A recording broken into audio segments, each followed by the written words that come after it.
Perché l'autovalutazione è importante, può essere importante anche per l'alunno straniero, perché intanto aumenta la motivazione sicuramente, cioè nel senso che uno si rende conto dei passi che sta facendo, diventa anche lui parte del processo, non è lasciato a parte, e quindi questo può essere utile.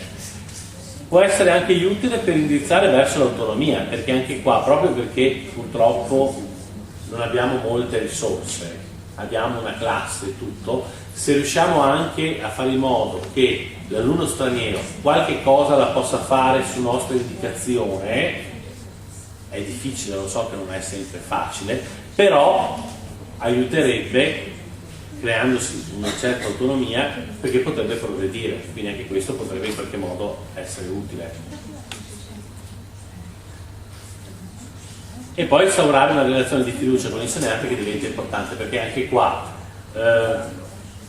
il rapporto che si crea tra l'alunno straniero e l'insegnante è fondamentale, perché molte volte non c'è una fiducia, ma non perché non ci sia la fiducia nel senso che non mi fido di te, perché non conosce la cultura, non conosce bene, quindi molti comportamenti nostri vengono letti in un altro modo. Cioè questo a volte è il problema, dove magari noi pensiamo che il nostro atteggiamento può facilitare, può aiutare, in realtà risulta magari negativo.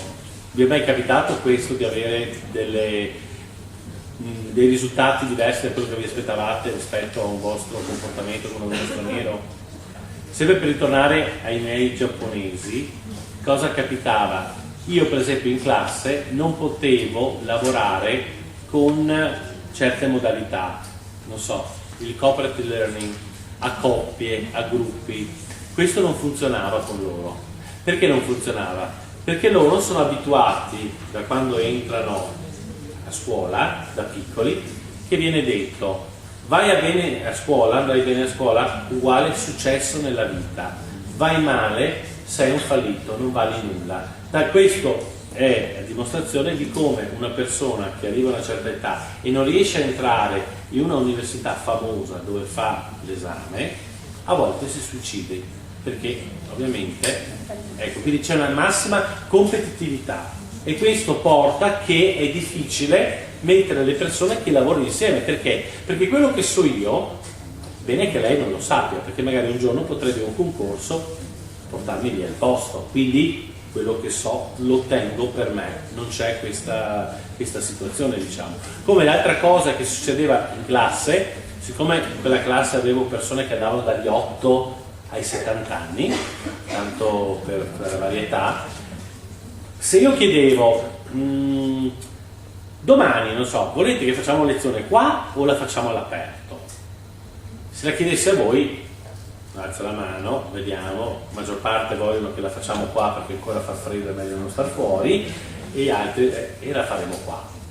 Chiedevo a loro, cosa succedeva? Che tutti si voltavano a guardare 3 persone del gruppo, che erano le più anziane del gruppo, gerarchia. Queste avevano potere di vita e di morte rispetto a tutti gli altri. Era inutile che io dovessi dire no, bisogna essere democratici, mi raccomando, perché i 3 mi avrebbero fucilato, ovviamente, e non sarebbe servito a nulla. Quindi io cosa facevo? Nel momento della pausa prendevo questi 3, offrivo il caffè per portarli dove mi sembrava fosse più utile per il bene di tutto il gruppo. Cioè, nel senso che capite anche qua come funzionano le dinamiche nella classe, quindi anche qua.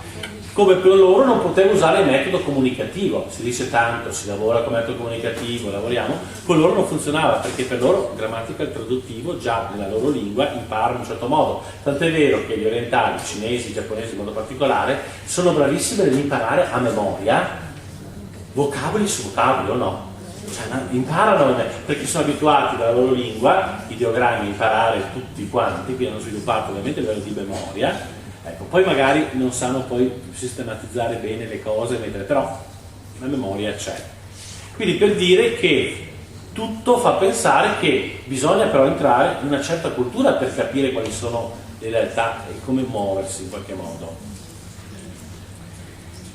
L'altra cosa, quando io vado a creare una prova, uno dice, per un ragazzo straniero, allora faccio una prova come gli altri ragazzi, no? devo fare una prova.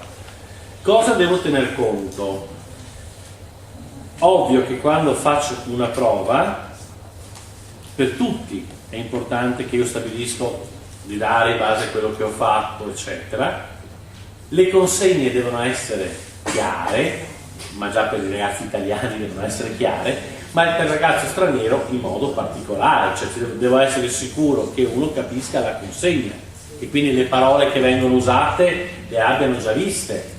Per facilitare sarebbe bene che il primo esempio dell'esercizio svolto fosse già fatto, così uno capisce magari cosa deve fare, poi i vari quesiti, eccetera, che venga ben strutturato. Il problema è che uno dice, ma il tempo dovrebbe essere lo stesso per un ragazzo straniero e un ragazzo italiano? Allora, il problema è questo. È ovvio che un ragazzo straniero, lavorando sulla lingua italiana, che per lui sarà anche lingua seconda, se va bene, sono sempre lingua straniera, ci mette più tempo. Allora, non è che uno deve dire in maniera plateale do 2 prove differenziate, eccetera, però so che l'allievo straniero magari, se io dovessi 10 esercizi, arriverà, anche se è bravo, a farmene 8, perché comunque il tempo che uno lavora su una lingua straniera non è quello che lavori sulla tua lingua madre. Provate anche voi, o no? Se uno vedesse da leggere un articolo in italiano o dovesse leggerlo anche in lingua straniera, pur conoscendo la lingua straniera bene, comunque i tempi non sono gli stessi, o sbaglio? Quindi questo va considerato. Questo non vuol dire che diamo prove diverse, che magari poi i ragazzi cominciano perché lui, eccetera, però so che se magari do un certo numero di esercizi, il ragazzo straniero arriverà a fare questi, perché ci vuole un tempo maggiore di concentrazione e di lavoro, o no? Ecco, l'altra cosa che è importante quando io lavoro con un ragazzo straniero è che c'è un duplice problema, dicevamo già prima, cioè la lingua e i contenuti, soprattutto quando lavoro con una disciplina, cioè mentre per il ragazzo straniero ho questi 2 aspetti, per il ragazzo italiano fondamentalmente mi interessano i contenuti. Cosa intendo? Che quando io costruisco la prova per un ragazzo italiano, che io usi una tecnica, un esercizio o un altro, fondamentalmente non cambia, nel senso che non va a influire sul problema del contenuto. Con un ragazzo straniero, che io usi una tecnica o un'altra, cambia. Cosa voglio dire questo? Faccio un esempio. Che quando il ragazzo straniero si trova a lavorare in una situazione di verifica, di valutazione, c'è l'aspetto dell'italiano, cioè quanto italiano è necessario che mi sappia per poter rispondere alla mia verifica e che tipo di italiano ha bisogno di sapere, voglio dire, solo comprensione o è anche produzione? Giusto? Cioè io queste domande me le faccio, perché non me le faccio con un ragazzo italiano perché do per scontato, giusto? Un insegnante di scienze, quando prepara la verifica, non si pone il problema della lingua italiana per ragazzi italiani, giusto? Cioè, quindi dice che io dia da fare un commento, o usi una scelta multipla, o faccia una cosa, posso usare una o l'altra, cioè non c'è un problema linguistico. Invece, quando lavoro con un ragazzo straniero, questo problema c'è. Perché uno dice devo essere consapevole di che cosa il ragazzo italiano non ha bisogno di problemi a livello linguistico, ma il ragazzo straniero sì. Perché? Facciamo un esempio: se il ragazzo straniero ha capito tutto quello che io propongo, io però gli dico scrivimi un riassunto e ancora non sa scrivere, capite che io sto tagliando le gambe, cioè non gli do la possibilità di dimostrare quello che lui sa. Quindi la mia attenzione deve essere molto attenta su cosa? Sul tipo di verifica, come viene costruita, perché mentre per l'italiano non ho problemi, per il ragazzo straniero potrebbe essere un problema, o perlomeno non tutti potrebbero rispondere ai quesiti che io magari formulo. Quindi devo stare attento che quando valuto le lingue e la disciplina devo avere chiaro gli obiettivi, cosa serve, cosa non serve, e soprattutto che la lingua non mi sia l'impiccio per il contenuto. Poi la lingua la posso valutare di per sé se non sto aumentando, però quando ho i contenuti devo stare un po' attento a questo, no? E quando creo questa verifica, cosa devo fare? Non abbassare i contenuti, vi dicevamo, non è che do la verifica più facile a un ragazzo straniero, no. Do una verifica che richiede gli stessi contenuti, ma deve essere formulata in modo tale che se io vedo che qualcuno non mi risponde a qualche domanda, posso sapere il perché. Cioè, perché non mi ha risposto a questa domanda? È un problema legato alla lingua, che non sa, o è contenuto, o sono entrambi, perché potrebbero essere entrambi, giusto? Cioè io devo avere chiaro questo dopo una verifica, quando vado a valutare, perché mi mancano queste risposte. È un problema legato al contenuto, è un problema legato alla lingua, o sono entrambi? Che potrebbero anche essere entrambi. E perché devo avere chiaro questo? Perché altrimenti non so come intervenire per aiutarli. Perché se io non so se dipende da una cosa, se dipende da un'altra o altro, non posso aiutarli, giusto? È necessario quindi avere anche delle griglie, ovviamente, perché se no, per esempio, uno dice le griglie, non so, per una composizione o un'interrogazione, faccio delle griglie, scale di livello. Per l'alunno straniero dovranno essere diverse, cioè nel senso che la lingua deve essere vista in un certo modo. Ci possono essere anche delle fossilizzazioni che si creano negli alunni stranieri, per cui un problema uno non lo toglierà più. Per esempio, qualcuno dice ancora la problema e magari sa usare i condizionali, tutto, è un livello altissimo, però ho la problema. Questo non vuol dire che questo non sa nulla di lingua, è un livello basso. Probabilmente cosa si è creato? Una certa fossilizzazione, nel senso che nel momento in cui poi si doveva correggere o non c'è stata una correzione forte per aiutarlo a superare, e questo è diventato qualcosa che è sistematico. Tant'è vero che la persona stessa non si rende conto dell'errore. Mi è capitato di trovare anche queste situazioni. Quindi anche qua devo stare attento come vado a valutare, come vado a identificare la problematica. Vi faccio un esempio di come si potrebbe valutare. Allora, uno dice: ho fatto un lavoro in classe che parla del ciclo della vita o il ciclo dell'acqua. Bene, voglio verificare la comprensione. No? Allora uno dice: io potrei usare diverse tecniche, scelte multiple, incastro, abbinamento, delle domande che uno deve rispondere, scrivere un piccolo paragrafo, fare un piccolo riassunto. Cioè vedete che io ho diverse tecniche, giusto?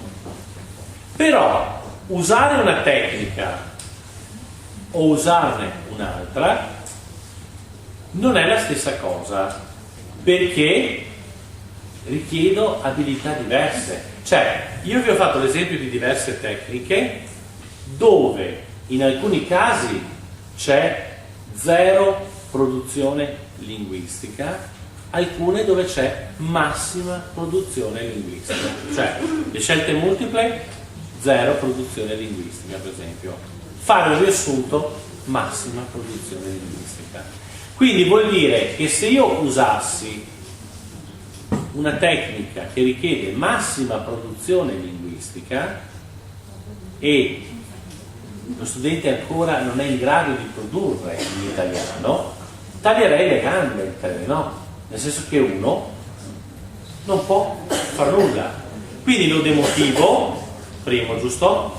Non solo, un'altra volta uno dice non vale neanche la pena che io provi a capire, perché poi se l'insegnante mi chiede sempre di produrre e io non sono in grado, non vale la pena.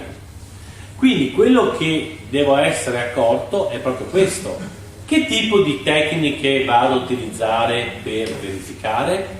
Allora anche qua, invece di usarne magari uno, posso usare diversi. Faccio un esempio, potrei dire cominciamo con 5-6 scelte multiple, magari faccio un esercizio di abbinamento e poi faccio anche 3 domande.